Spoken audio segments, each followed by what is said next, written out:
right, wonderful people, welcome back to this wonderful channel where we'll bring you back-to-back update and information. Oh yeah, let's go. Our channel and a moving train, one passenger with a go, sharp. Finally, the federal government have accepted that Mazi Simon Ekpa, the Prime Minister of the Biafra Republic, government in exile, is a pain in their neck. They tell you no agree, it don't happen. As it be, the federal government don't agree, say, the Prime Minister of the Biafra Republic government in exile, Mazi Simon Ekpa, one joko, that he is a pain on their neck, because they never wanted to accept, but as it is, they don't accept them small, and some people don't talk now, some Igbo prominent men and billionaires are saying government, the best solution to this thing is to release Mazi Nnamdi Kanu.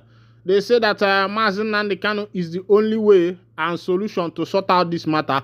Meanwhile, let's go down to the full detail of the information, make you see waiting the sub there. They say even this Simon Ekpa that is a pain in the neck of the government, Kanu can take care of him, Chief Okorie said.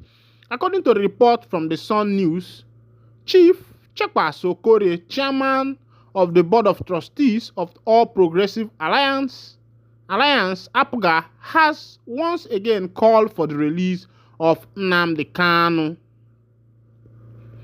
the leader of the indigenous people of Biafra, as a significant step towards addressing the unrest in the southeast region of Nigeria. In an interview, Okorie discussed various national issues and the internal crisis affecting APGA, but emphasized the critical importance of Kanu's release and restoring peace in the southeast. Okorie, a vocal advocate for Kanu's release, believed that freeing the IPOB leader could significantly de-escalate tensions in the region. Releasing Nnamdi Kanu will reduce the tension in the southeast by almost 70%, Okorie said. He urged that many criminals and hoodlums in the area are exploiting Kanu's continued detention as justification for their action, claiming that their leader is being unfairly incarcerated for simply protesting and conversing for the liberty and freedom of his people. Okorie noted that Kanu's detention has garnered widespread sympathy and support from various sectors of Igbo society, including traditional rulers, state governors, clergymen, and community leaders. All the traditional rulers are pleading for his release. The governors of the 5 states of the region have put in their words for Nnamdi Kanu to be released. All the clergymen, bishops, and town union presidents have put in words for his release, he said.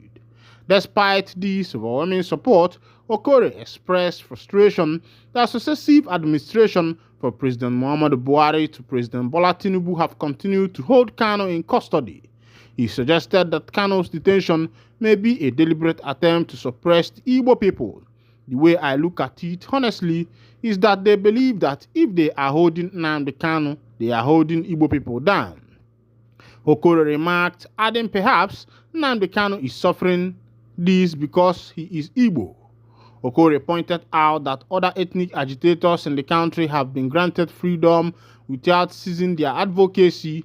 People who are leading agitation in other places have since regained their freedom, and it has not stopped them from continuing to converse what they are conversing within the law, he observed. The APGA leader made a direct appeal to President Tinubu to resolve the issue, urging him to release Kanu in the interest of national unity. It is the best interest of national unity, and he, Tinubu, will also be remembered kindly that he came to resolve this injustice that is happening to Nnamdi Kanu, Okorie said. He also suggested that Kanu's release could help neutralize Simon Ekpa, an agitator based in Finland who has continued to promote unrest in Nigeria. Even this Simon Ekpa, that is a pain in the neck of the government, Nnamdi Kanu can also take care of that because he said he is doing what he is doing because of Nnamdi Kanu being incarcerated. So, if Nnamdi Kanu comes out, what else will be his reason? Okore questions. Chief Okore's call for Kanu's release reflect a growing consensus among Igbo leaders that resolving this issue is a key to restoring stability and peace in the southeastern part of Nigeria. My people, now don't see as it happen, as it shall, as it be. But the question is, what about Ndiagwara? Imana, he gets some preaching where they go do for church after the reverend go say, Ndiagwara marala. It's not about bringing about solution to what is going to solve the issue of the insecurity that is ravaging this nation. The issue is that some people have used this particular means as a means of, gathering funds, as a means of making money, because the way it is, it looks as if the government and a lot of people, governmental parastatals and the politicians, it has become a money-making avenue for them because if you look at the allocation that is going into insecurity in this country, that allocation alone is enough. That allocation alone is enough to build this nation. That allocation alone is enough to do something good for this nation. That allocation alone is enough to build road infrastructure. Companies in this nation, the allocation that is now going for insecurity, procurement of arms and ammunition. And you find that out, the nation is turning into a different thing. The issue of insecurity has now become a business.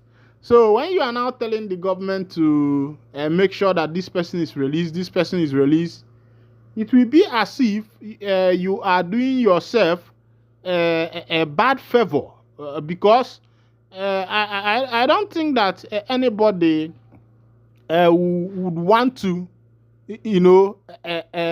shut down where they are eating from. Nobody would want to shut down where they are eating from because it has become an open avenue for making money with other people's blood. Meanwhile, it is only God that will judge. As it be, they don't kill two people as gunmen attack another police station in Anambra State. This one is happening in Anambra State live, where gunmen attacked a police station and killed two. Let's go down to details. Gunmen said to be in their numbers again on Monday attacked Umunze police station in Anambra State, killing two operatives in the process. The two officers who were killed during the attack were said to have paid the supreme sacrifice in their bid to resist the rampaging attacks. The gunmen also succeeded in burning down a section of the station. Meanwhile, the joint security forces, comprising of the police, army, navy, civil defense, and other security agencies, have recovered 5 unexploded improvised explosive from the scene of the crime. The police public relations officer for Anambra Command, Tochukwu Ikenga, reviewed this in a statement. He said the combined team of security operatives are on the trail of astronists and armed secessionist group members who attacked the police station. The suspected armed proscribed group invaded the police facility with improvised explosives, shooting sporadically, and fire cut part of the station. Unfortunately, 2 of the people operatives on duty during the gun battle in a bid to resist the assailants from causing more havoc paid the supreme price. Their bodies have been recovered and taken to the morgue. Meanwhile, the Commissioner of Police, CP Nange Obono Itam, visited the scene on a SPAT assessment to reinforce and reassess security deployment course on anyone who has any information that will aid the investigation to come forward, Ikenga said. It is in this country that I know that if you know something that happened and you decide to go and report it to police, or maybe you call the police to come and do investigation, it's obvious that you are going to become the victim of that particular case. And that is why in this country, people have decided to stay by themselves, because if you call police, maybe police people will come, oh, I'm suspecting some kind moves here. If you don't know what you are doing, you might become victim for the police people because they don't care. They don't even care what happens to you. One thing is that they will hold you captive and make sure that they finish your money. And that is what everybody is afraid of, because nobody wants to make money and waste their money. Everybody wants to make money and stack it for themselves and use it for something good. But as it is, my people, if you try for this country to say you want to go and help the police people to go and be doing one thing or the other, my brother, you do your own, though. You know, Shelley. Meanwhile, they say the IGP of police don't come check that matter. Say in go they carry some mouth chook inside, make they know how they go build up security. The issue is that it shouldn't be in a bumpy. And sometimes I wonder, all this task force, all this joint force and the rest of them, what is even their work when they are always there and things are being destroyed? But when it comes to arresting innocent citizens, naming the Yahoo boys and the rest of them, taking money from motorists and the rest of them, you see them acting very fast. Meanwhile, this is where I'll be winding down the curtain. Thank you for listening. God bless you.